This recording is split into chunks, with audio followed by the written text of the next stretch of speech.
বিএনপির অন্যান্য নেতাকর্মী যারা রয়েছেন তারাও স্টেজে উপস্থিত হয়েছেন এবং আমরা সেটি দেখতে পাচ্ছি বিএনপি মহাসচিব এবং এর পাশে বিএনপির সিনিয়র যুগ্ম মহাসচিব রুহুল কবির রিজভী এবং বিএনপির ভারপ্রাপ্ত চেয়ারম্যান তিনি আসলে হাত নেড়ে সেই অভিবাদনের জবাব দিচ্ছেন।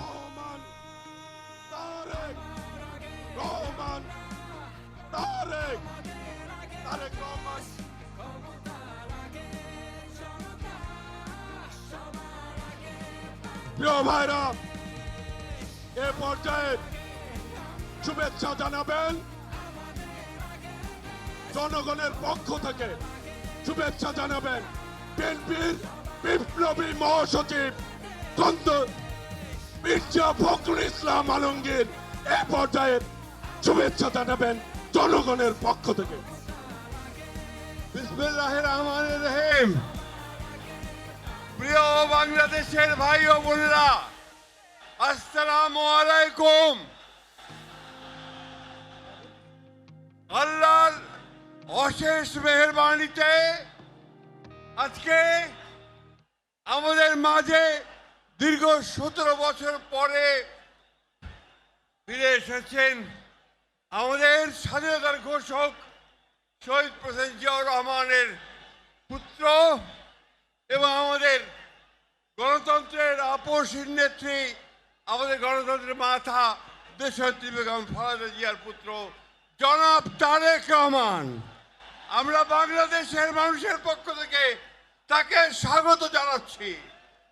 দীর্ঘ 17 বছর ফ্যাসিস্ট অত্যাচার, শক্তির অত্যাচার, নির্যাতনের বিরুদ্ধে আমাদের এই নেতা তারেক রহমান তিনি দূর থেকে আমাদেরকে নেতৃত্ব দিয়েছেন, আমাদের গণতন্ত্রের লড়াইকে সামনের দিকে এগিয়ে নিয়ে গেছেন এবং আমরা অবশেষে 24-এর 5ই আগস্ট ছাত্র জনতার গণঅভ্যুত্থানের মধ্য দিয়ে তারেক রহমানের নেতৃত্বে আমরা সেই ফ্যাসিস্টকে বিতাড়িত করতে সক্ষম হয়েছি। আজকে সেই নেতা এই দীর্ঘ নির্যাতন নিপীড়নের পরে নির্বাসিত অবস্থায় থেকে আমাদের মাঝে ফিরে এসেছেন। বন্ধুগণ, এই গণতন্ত্রের উত্তরণের সবচেয়ে কঠিন পথগুলো আমরা পাড়ি দিয়েছি তারেক রহমানের নেতৃত্বে। আজকে সেই জন্যে আমাদের জন্য অত্যন্ত আনন্দের দিন। অন্যদিকে আমাদের মাথা দেশনেত্রী বেগম খালেদা জিয়া অসুস্থ অবস্থায় আজকে হাসপাতালে রয়েছেন। আজকে আমরা একদিকে আল্লাহ তাআলার কাছে দোয়া করব যেন তিনি সুস্থ হয়ে আমাদের মাঝে ফিরে আসেন, আর একই সঙ্গে দোয়া করব যেন তারেক রহমানের নেতৃত্বে আমরা যেন আগামী 26-এর 12ই ফেব্রুয়ারি নির্বাচন, সেই নির্বাচনে জয়ী হয়ে আমরা যেন গণতন্ত্রকে প্রতিষ্ঠা করতে পারি, আইনের শাসনকে প্রতিষ্ঠা করে দিতে পারি এবং আমাদের তারেক রহমান সাহেবের 31 দফাকে বাস্তবায়িত করতে পারি।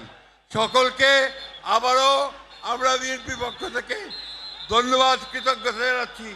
দেশনেত্রী এবং খালেদার পক্ষ থেকে ধন্যবাদ, কৃতজ্ঞতা জানাচ্ছি এবং তারেক রহমান সাহেবকে আমরা স্বাগত জানাচ্ছি।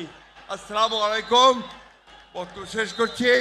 বিএনপি জিন্দাবাদ, শহীদ প্রেসিডেন্ট জিয়াউর রহমান অমর হোক, দেশনেত্রী বেগম খালেদা জিন্দাবাদ, তারেক রহমান জিন্দাবাদ।